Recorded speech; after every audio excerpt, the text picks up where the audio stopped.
Starting with West Asia, Israeli Prime Minister Benjamin Netanyahu has expressed cautious optimism about the chances for a hostage deal with Hamas. In a session in the Knesset plenum, Netanyahu said that some progress has been made in negotiations to secure the deal. Clarifying reasons for the progress, Netanyahu said, "First, Sinwar is no longer with us."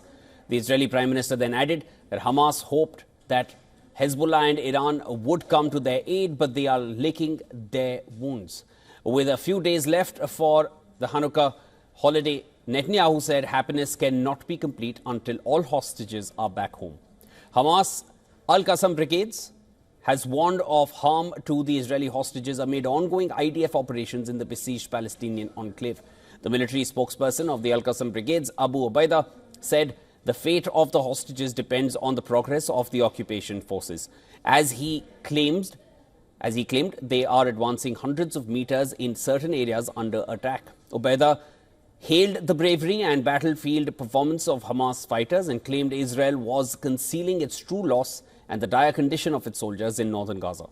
The Israeli military said that 3 of its soldiers have been killed during fighting in the Strip. All 3 served in the Kfir Brigade's Shimshon battalion.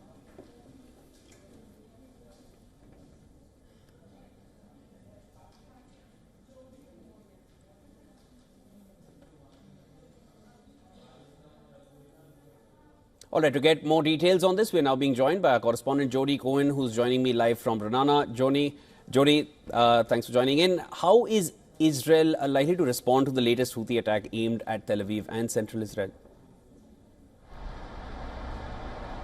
Hi, Shaban. Yes, so early this morning, sirens sounded across Tel Aviv and central Israel, and the IDF said that they intercepted a Houthi ballistic missile.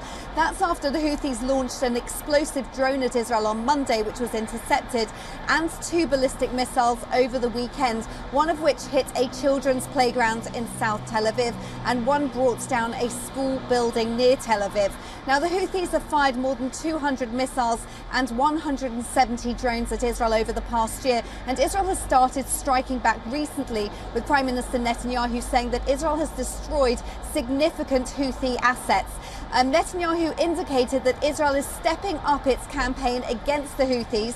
Israel says it's not acting alone, that the US and other countries see the Houthis as a threat to world shipping and the world order. Now, an Israeli media report suggested that Mossad spy agency chief David Barnea had recommended that Israel targets the source of the attacks, which he said is the Islamic regime in Iran. And Netanyahu, when he was addressing Parliament last night, he suggested that Israel won't take its eyes off Iran and is determined to prevent Iran getting nuclear and other weapons, which he said could threaten Israel. Jody, the Houthis have vowed to continue firing at Israel, and the firings have only increased in number that we've seen in the recent past.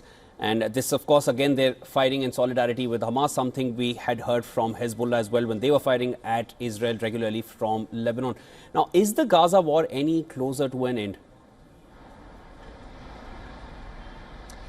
So I was going to make that exact point. The Hezbollah made similar promises to the Houthis, saying that they would continue their attacks against Israel until a ceasefire in Gaza is achieved.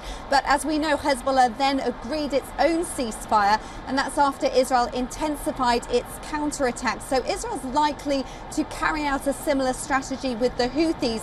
Meanwhile, in terms of Gaza, Hamas has still not provided a list of living hostages to Israel. There's reportedly gaps in the positions between Hamas's leadership in Gaza and abroad, with the leadership abroad more accepting of a deal.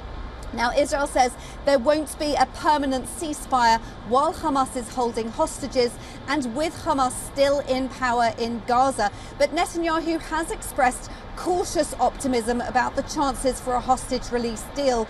He said he doesn't know how long it will take, but there's been some progress. He didn't go into details, but said that Israel is taking significant action on all levels and will continue to act until all the hostages are home.